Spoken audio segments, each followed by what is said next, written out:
हिंदुस्तान ने पाकिस्तान को कहा कि आप सी पैक चाइना, जो आपको पता है पाकिस्तान इकोनॉमिक कॉरिडोर है, वहां से अपना कब्जा खाली करें। और दूसरा, उन्होंने जो आज़ाद कश्मीर के इलेक्शन हुए हैं उन पर भी उन्होंने ये कहा कि जी कॉस्मेटिक एक्सरसाइज थी, जो हिंदुस्तान का बड़ा अहम इलाका है, उससे भी पाकिस्तान खाली करे।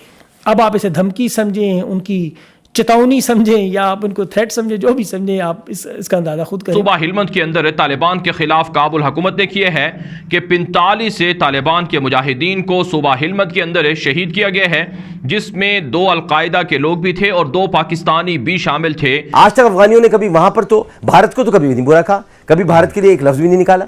हमें सुबह से लेकर रात तक अशरफ गनी और उसका टोला लान तान करता है। सारे इंडिया भी, तो अफगानिस्तान भी, ये तो खत्म ही नहीं होगा फिर जन साहब, कि बहुत बड़ा एक खतरा सामने मंडला रहा है। सबसे पहली जो खबर है वो हिंदुस्तान ने पाकिस्तान को कहा कि आप सी पैक चाइना, जो आपको पता है पाकिस्तान इकोनॉमिक कॉरिडोर है, वहां से अपना कब्जा खाली करें। और दूसरा, उन्होंने जो आज़ाद कश्मीर के इलेक्शन हुए हैं उन पर भी उन्होंने ये कहा कि जी कॉस्मेटिक एक्सरसाइज थी। अब बदकिस्मती से देखें, और मुझे बड़ी यकीन कर इस पर गुस्सा भी आता है, दुख भी होता है, मुस्लिम लीग की लीडर जो है हमारी मरियम नवाज साहिबा, इन्होंने एक खबर शेयर की जी खुद मुख्तार कश्मीर के नारे लग गए। वो ये जाहिर करना चाह रही हैं कि देखें यहाँ पर हालात इतने ख़राब हो गए हैं पाकिस्तान वाली साइड पर आज़ाद कश्मीर के, और फिर इसी खबर को वो करते हैं, ये बयान देती हैं, वो खबर फैलाते हैं, और हमारे लोग जो मुल्क में मौजूद है वो यकीन करना शुरू करते हैं। अब यही सबसे बड़ा मसला है, इसीलिए मुझे उनके बयानात पर गुस्सा आता है। मैं उन प्रोग्रामों में बात करता हूँ। इमरान खान कह चुका है ये बात कि कश्मीर के लोगों को मुकम्मल तौर पर यह हक है कि वो फैसला करें कि खुद मुख्तारी से रहना है या पाकिस्तान के साथ इल्हाक करना है।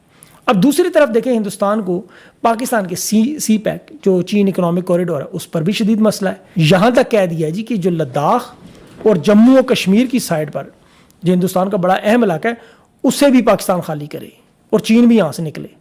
अब याद है कि यहीं से इनका मसला ख़राब हुआ था, आपको याद होगा लद्दाख वाला सारा मसला।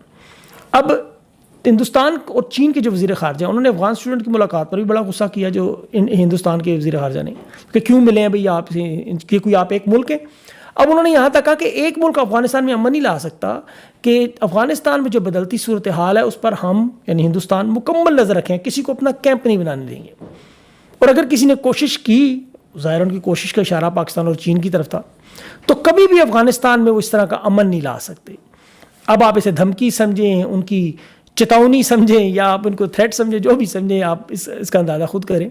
लेकिन अगर आप इन सारी सूरत हाल की जो मैंने आपको बयान की हैं तो कड़ियाँ आपको मिलती हुई नजर आएंगी। इसके अलावा नाज़रीन काम सूबा जाबुल के अंदर काबुल फौज ने रॉकेट हमले कर दिए हैं। एक और दावा सूबा हिलमंद के अंदर तालिबान के खिलाफ काबुल हुकूमत ने किया है कि 45 से तालिबान के मुजाहिदीन को सूबा हिलमंद के अंदर शहीद किया गया है, जिसमें 2 अलकायदा के लोग भी थे और 2 पाकिस्तानी भी शामिल थे। ये दावा किया गया है काबुल हुकूमत और फौज की जानिब से, जिसका तालिबान ने सख्ती से रद्द किया है और कहा है कि झूठा और मनगढ़ंत दावा है। हमारे साथ कोई भी गैर मुल्की जंगजू शामिल होकर लड़ाई नहीं कर रहा है। एक बड़ी खबर सामने आ रही है कि नई दिल्ली की जानिब से कहा गया है कि अफगानिस्तान में तालिबान की आमराना हुकूमत को तस्लीम नहीं किया जाएगा।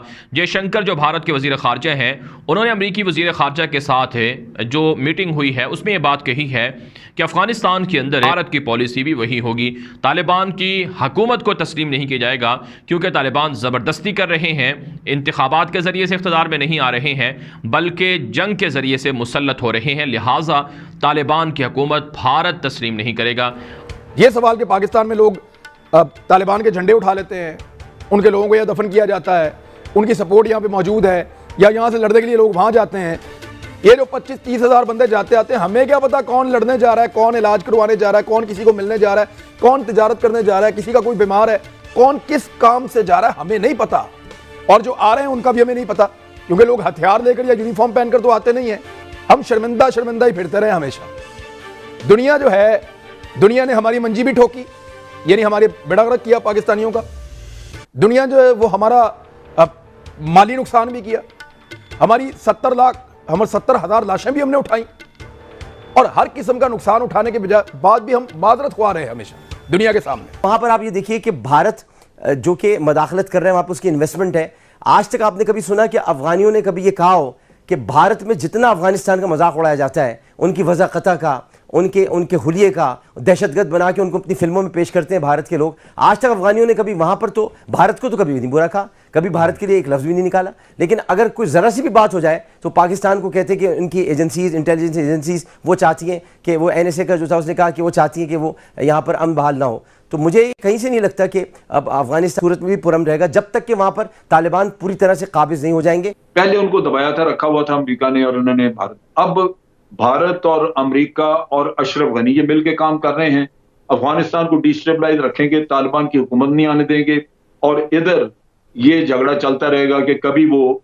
पाकिस्तान को उन्होंने ये जो यूनाइटेड नेशन की रिपोर्ट आई है उसमें उन्होंने कह दिया जी 6000 के करीब TTP के लोग हैं जिनको लाके पाकिस्तान अफगानिस्तान बॉर्डर पे जो बैठे हुए हैं तैयार हैं। और आप सोचिए कि पिछले 20 सालों में पहली दफा TTP के किसी लीडर का CNN पे इंटरव्यू हुआ है। हाँ जी, मौलवी नूरवली महसूद का, और इंटरनेशनल चैनल पे इस तरह टाइम देता है कोई किसी को। हमें अब एक चीज हमें ज़हन में रखिए, हमारे लिए वहां पे अफगानिस्तान में हम कहते हैं जी हम न्यूट्रल हैं, कोई हमारा किसी के साथ नहीं, सब बराबर, लेकिन हमें उन्होंने बराबर नहीं रखा हुआ। हमें सुबह से लेकर रात तक अशरफ गनी और उसका टोला लान तान करता है, सारे इंडिया भी तो अफगानिस्तान भी आज नहीं चॉइस करना। भारत इस कमेटी में है, गालबन चेयरमैन कमेटी का जो ये रिपोर्ट तैयार करती है, उसमें तालिबान के बारे में ये सारा कहानी बना के तो एक तो तालिबान के खिलाफ जवाब पैदा किया कि तालिबान के खिलाफ एक्शन करने होंगे, और दूसरी तरफ उन्होंने ईस्ट तुर्किस्तान का भी कहा कि जनाब चाइना के बॉर्डर के पास वो भी बड़े सर ये तो खत्म ही नहीं होगा फिर जनरल साहब, जो आप हमें मिथ दे रहे हैं। उनको मैं ये कह रहा हूं कि बहुत बड़ा एक खतरा सामने मंडला रहा है, जहां आप, और इसका हल एक ही था कि खित्ते के मुल्क मिलके रशिया, चाइना, पाकिस्तान और ईरान ये मिलके एक स्ट्रेटजी बनाते। एग्जैक्टली क्या ये सर स्ट्रेटजी तो फिर पैसों से बनेगी? अगर आप शेख साहब की बात को मान लें तो ये तो पैसों से बनेगी स्ट्रेटजी।